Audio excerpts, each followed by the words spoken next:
Well, no point in mincing words about it. I think it's a flop, but I think it was a predictable flop. And so let me talk about what that technical term means, flop.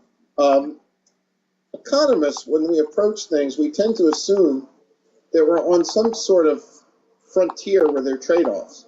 That is, oh, we're going to, maybe we're going to spend a little bit more social resources in terms of regulation, but we're going to get some sort of greater stability as the result. Or we're going to spend more resources on regulation, but we're going to get more informed consumers. And so that's a reasonable trade-off. We as economists tend to think, well, we can't tell society whether you should get more stability or more information to consumers at higher cost. What that trade-off is has to be chosen based on preferences. But then we have something called a flop. And a flop means that you're getting less of what you want and you're paying more for it. And so I would say that's the sense in which Dodd-Frank is clearly a flop.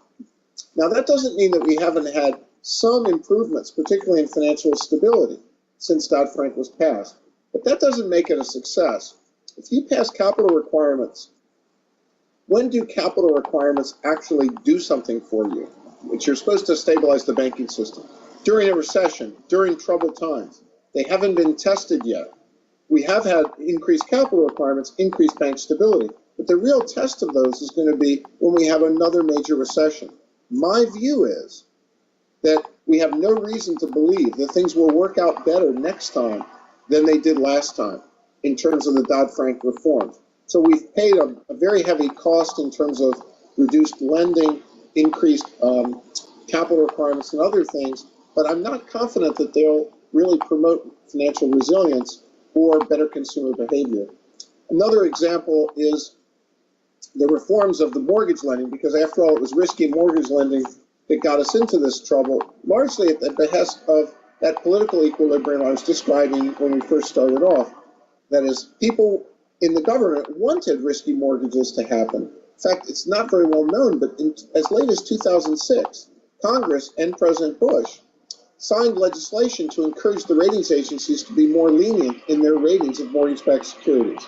Again, not something people are very aware of, but there were many things, the so-called GSE Act of 1992, that 2006 legislation. The government is pushing for risk because the government officials benefit from subsidizing risk for their constituents. And so what happened was, in the Dodd-Frank Act, we instituted new quality standards for residential mortgages, two of them. One's called the Qualified Mortgage Standard and the Qualified Residential Mortgage Standard. But both of these were diluted, and then a loophole was created for both of them, which even Barney Frank has been bemoaning. And he calls this the loophole that ate the standard. And the loophole basically says that anything that Fannie and Freddie underwrite isn't subject to the standard. And so what's happened is Fannie Mae and Freddie Mac have now taken over the market precisely because they're not subject to the standard. And so was that just an accident, or did that happen through a political calculation? Of course it happened through a political calculation.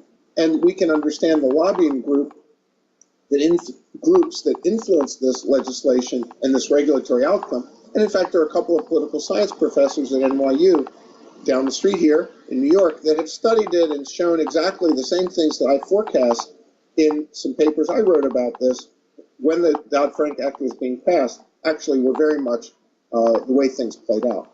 So it all comes back to the politics, and Dodd-Frank is not a very robust set of reforms. It will not be robust to political pressures when we really need it. But at the same time, it's creating huge costs. So I'm a believer that we need to institute reform, but not just deregulation.